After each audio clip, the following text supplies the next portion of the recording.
What's up guys, it's your favorite Kiwi coach. Welcome to another student before and after video. Let's go do this thing. So welcome back to the channel guys. If you guys are new to Kiwi Golf Japan, we do a bunch of videos like this every single week. So what you gotta go do is hit that little red subscribe button, smash the like button, leave a comment as always, and share the video please. It really does help. Let's hop into the first part of this video. Alright guys, we got another student before and after. I know you guys are really loving this. Let's kind of break this player down. So essentially this player, when we got his TrackMan ball flight, we kind of saw that his long to short dispersion was pretty solid, so he wasn't really having massive deviation between his longest carry and his shortest carry.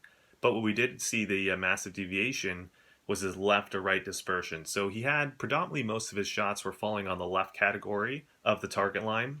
And roughly I'd say about most of his shots were about 5 to 7 yards left, which isn't horrible, but he definitely had about maybe 3 to 4 shots that were more than 10 yards left, right? And that's those big hooks we're not wanting to see on the course. And then he also had about 3 to 4 shots that were roughly anywhere from 5 to 10 yards right, if I can remember correctly, right of the target line. So we definitely saw the two-way miss with this player. Wasn't necessarily overall horrible, but again, for this player's goal, he wanted to get down to kind of like a scratch level player or just like a really low 70 shooter. We had to get the dispersion just a little bit tighter because again, we want him to be able to hit a little bit more greens out there. The more greens he can hit, the easier it is going to be for him to shoot in the low 70s, right? You don't want to be constantly relying on your short game out there on the course. It's very tough to be consistently shooting in the low 70s when you're only hitting like 6 to 7 greens. So keeping that in mind, let's go try to figure out what he was doing with his golf swing to lose control over the face, because really the face was the issue.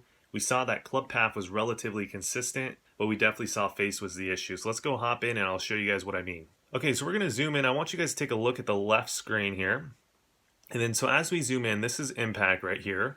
So not a horrible impact, but definitely not ideal, right? He doesn't quite have enough handle first action for the club head speed that he has.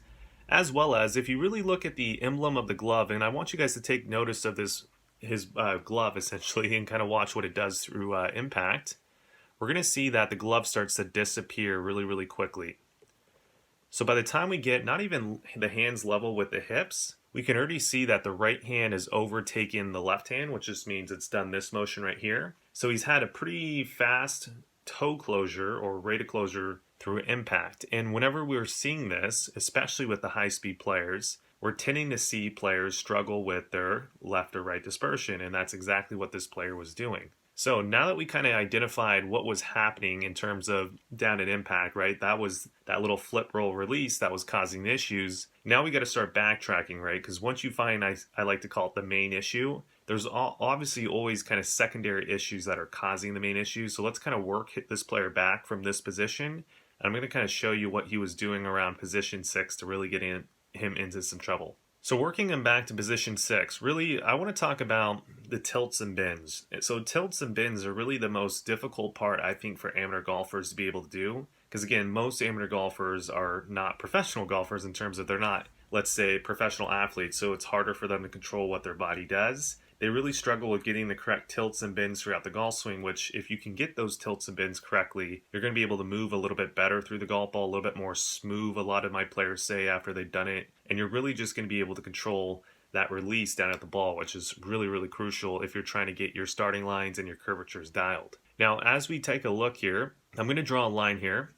So the first thing I want you to note is that the player's pelvis is kind of tilted this way, right? So he's in right pelvic tilt. Right pelvic tilt just means the right side of the pelvis is lower than the left. Now another thing that we can take a look at here is the sternum is tilted, right? So he has right side lateral bend through the golf ball. Now a lot of Japanese are being taught this, right? You want to slide the hips this way, tilt back, keep the head back, and then let everything kind of flip and roll through the golf ball basically, right? And this player was no exception, but again, my personal preference and my personal belief is that if you have that through the ball, you're probably not going to be that consistent. So from here, because he was tilted this way, it's really hard to rotate your chest when you tilt your body the way that this player has tilted it. And as you can see, from about here to here, we're not really seeing the chest rotating. We're really actually just seeing him start extending, right? He's extending, not really rotating, not really rotating. And then right about here, you can start seeing the chest start getting through the golf ball, right? But it's pretty late at this point to be rotating the chest. Now, let's go take a look at the after, and I'll show you exactly kind of what we changed, and you're going to see a huge difference in the release pattern. So as you can see, position 6 here on the right of the screen, there's a much different look here. And I'm going to draw the same line on the other one as well, so you can kind of get a reference. So now you're seeing that the pelvis line is much more level here. You're also seeing that the chest has little to no tilt, right? It's pretty much straight up and down. Now, we highly recommend this for your shorter irons. Now, if you're a little bit more on the slower swinging model, you might not want to do it as much as this player is currently doing it. You probably want to have a little bit of tilt, because again, we don't want you getting a little bit or too steep of an angle of attack. But if you're a faster swinging player, like this player was, it's okay to get the sternum on top of the pelvis and not have as much tilt with your shorter irons. Now, from this position, as we start taking him into impact, you're going to see that because he can now rotate his chest through the ball, we're seeing that, first off, at impact, he has quite a bit of handle first. And honestly, this is way too much handle first. If you did this in real life, like this player saw with his dynamic loft, you're going to hit the ball so low, you're not even going to be able to carry it more than 100 yards, right? So he was doing a little bit of an exaggerated feel. Again, this is a great thing to do if you're trying to work your way out of an old pattern, but you don't want to do when you're actually swinging on the course, right? So this player knows that,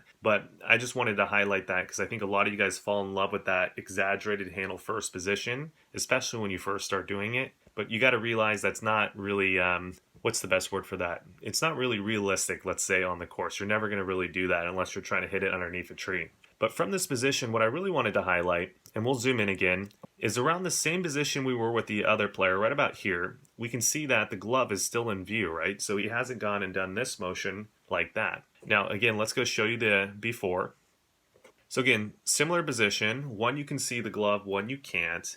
And again, I'm going to argue the one where you can still see the glove, this toe has not churned over very rapidly through the impact zone, which means he's probably going to have a better chance of pointing this face where he wants to on a more consistent basis, right? And for you high swinging player or high speed swinging players, you need to be able to point this face exactly where you want to, because again, if you get off by about 3 to 4 degrees, depending on what club you're hitting, you're going to see some pretty big variations in what type of curvatures and where the ball ends up. And no one wants to do that, right? That's no fun playing golf like that. So as you can see, if I could wrap up this video and I could get across kind of the point that you should kind of be thinking about in your golf swing, is first off, you got to find out what's really causing what your issue is, right? If it's a contact issue, if it's a curvature issue, most likely you're going to see the big cause right around from position 6 to position 7, position 8-ish. You're probably going to see kind of the big issue you need to change. And then once you identify that, then you need to work yourself back through the swing and start thinking about it in a kind of a common sense way. Are these motions making it easy for me to do what I'm currently doing? And if they are, which for this player, right, that's the tilt, it was making it easier for him to do this, then you got to figure out how to get rid of it, right? And that's usually when an instructor can come in and help you out. That's what we're really good at. If you're confused, if you kind of know that you're missing the ball this way and you can kind of see what's wrong with your golf swing, but you really don't know how to fix it, that's the great time to come to an instructor, take a lesson, we'll help you out, right? Just like we did with this player. And we're really going to make the process hopefully quicker and faster for you. But that being said, that is pretty much the macro point. Make sure, figure out what you're doing down at impact, try to work it back, come take a lesson. We got lessons in Yokohama, actually. We still have some April spots, so go check that out. And yeah, that's the end of the video. Hopefully you guys enjoyed. Leave your comments below, like, comment, share, subscribe, all that good stuff. I'll see you guys again next time.